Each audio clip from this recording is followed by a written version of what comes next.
Assalamualaikum warahmatullahi wabarakatuh. Halo teman-teman CKS 2021 yang berbahagia. Ketemu lagi dengan tugas IST 1. Kali ini saya ingin berbagi info tentang tugas 5 sampai tugas 8. Oke, kita lanjut. Nah, ini adalah tugas 5 IST 1. Di situ tertuliskan melakukan pembelajaran berdiferensiasi dan praktek coaching melalui kasus. Jadi ada kasus disebutkan di sini, Ibu Nur yang mengajar kelas 3. Jadi muridnya ada 32. Ada 3 anak yang sudah menyelesaikan pekerjaan. Akhirnya Ibu Nur berinisiatif menyiapkan lembar kerja tambahan buat 3 siswa tersebut.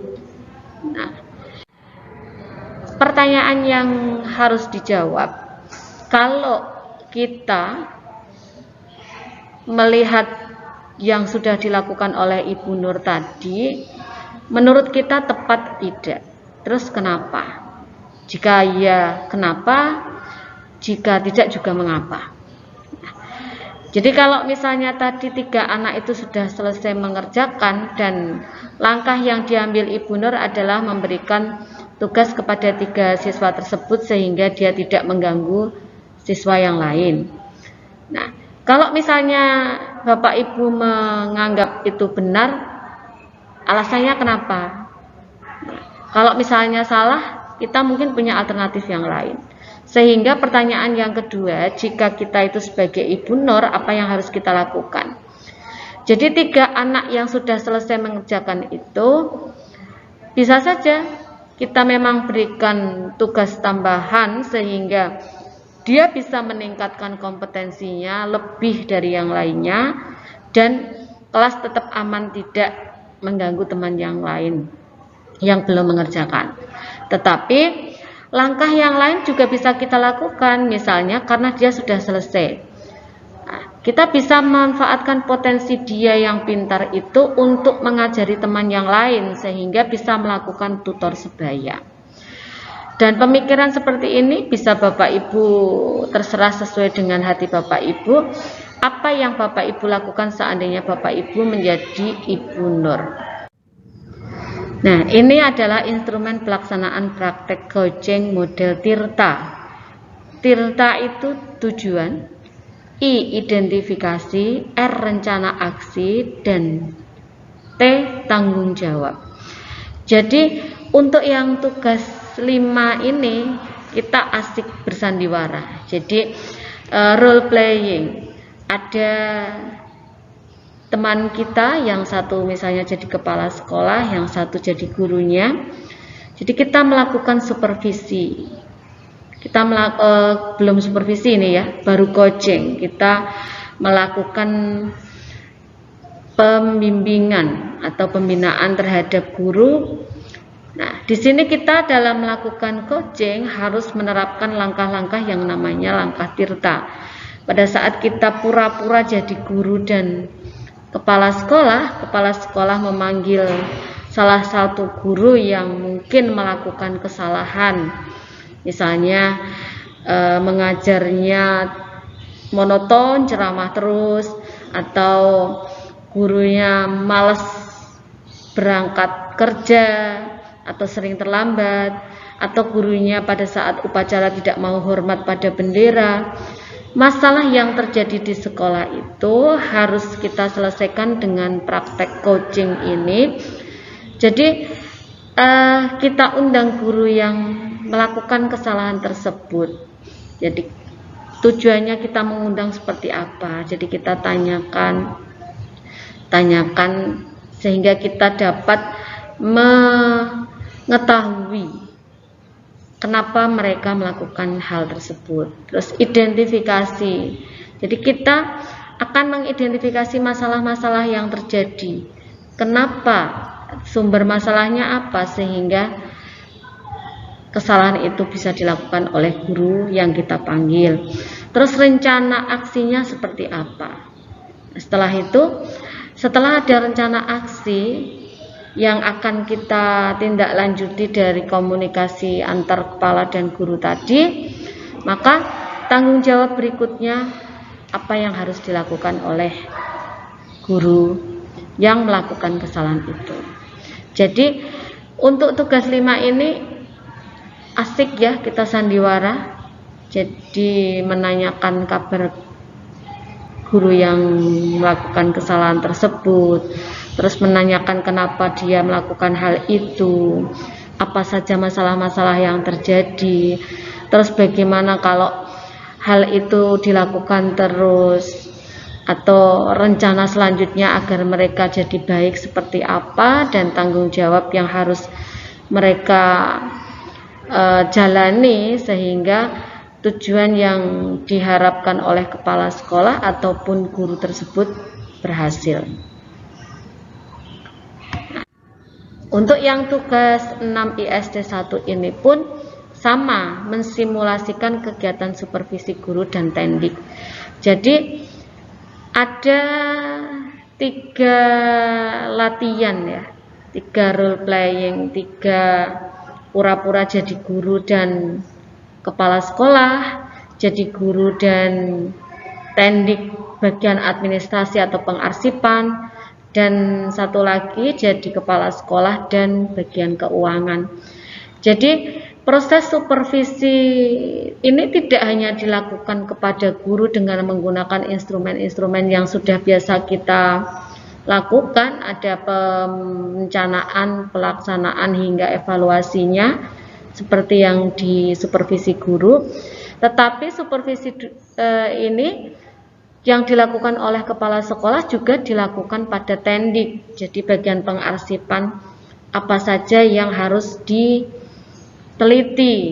buku agenda masuk, buku agenda keluar, buku SK, jadi SK kepanitiaan, dan semua ada menggunakan instrumen untuk supervisi tendik pengarsipan.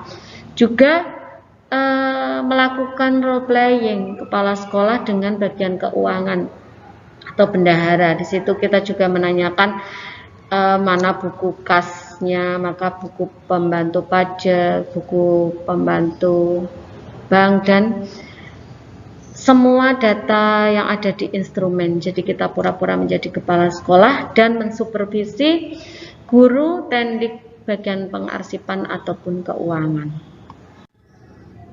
Nah ini, jadi ini simulasi supervisi tendik.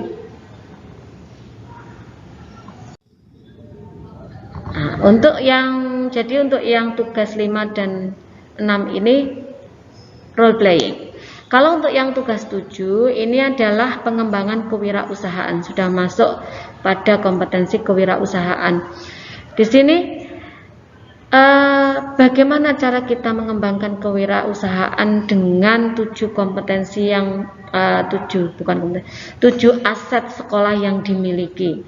Jadi ada modal fisik, modal alam, modal manusia, modal politik, modal agama, modal anggaran. Nah, aset-aset yang dimiliki oleh sekolah itu bisa kita kembangkan dengan cara seperti apa. Nah, ini tugas yang 07. Nah, di sini. Jadi tugas 07 itu intinya adalah mengembangkan kewirausahaan sekolah dengan 7 aset utama. Jadi di sini yang pertama adalah modal manusia. Modal manusia, kondisi nyata di sekolah seperti apa? Oh, ternyata gurunya sudah S1 semua. Nah, berarti potensi yang harus dikembangkan apa? Nah, gagasannya bagaimana? Terus ini modal sosial. Misalnya kita kerjasama dengan polsek setempat untuk pembinaan anak-anak terkait dengan lalu lintas ataupun narkoba. Nah, modal fisik, sarana prasarana kalau sudah lengkap bisa kita kembangkan di titik mana.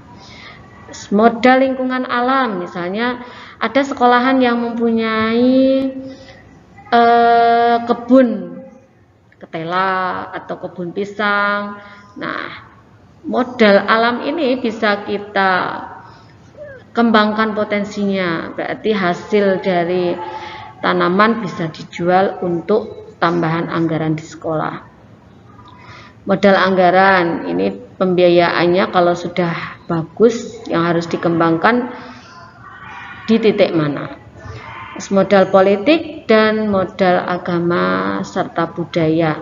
Jadi 7 aset utama sekolah ini kita tuliskan kondisi nyata di sekolahan seperti apa dan potensi yang ingin kita kembangkan di titik mana sehingga kita menemukan gagasan inovasi untuk mengembangkan potensi tersebut.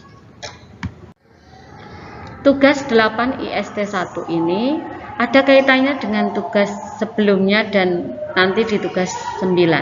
Nah, pada tugas 8 ini adalah menyusun gagasan inovasi peningkatan kualitas pembelajaran.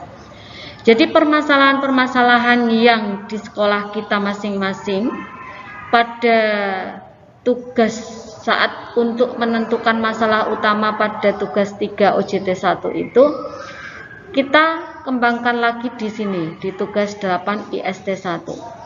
Nah, kita menyusun gagasan inovasi peningkatan kualitas pembelajaran. Masalah utama yang kita angkat apa? Misalnya, kurangnya kemampuan guru dalam memanfaatkan media pembelajaran yang menarik sehingga semangat belajar siswa menurun. Nah, solusi yang terbaik adalah pembuatan media pembelajaran yang interaktif. Programnya apa? Kita akan mengadakan workshop atau IHT pembuatan media pembelajaran yang interaktif.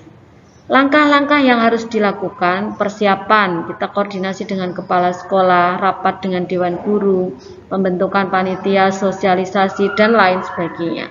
Jadi langkah-langkah persiapan kita tulis di situ. Student well-being yang ingin dicapai. Nah, karena tadi guru kurang memanfaatkan media yang interaktif sehingga semangatnya menurun, maka kita bisa menuliskan student well-being yang ingin dicapai adalah semangat siswa meningkat atau motivasi belajar meningkat, kreativitas siswa meningkat ya.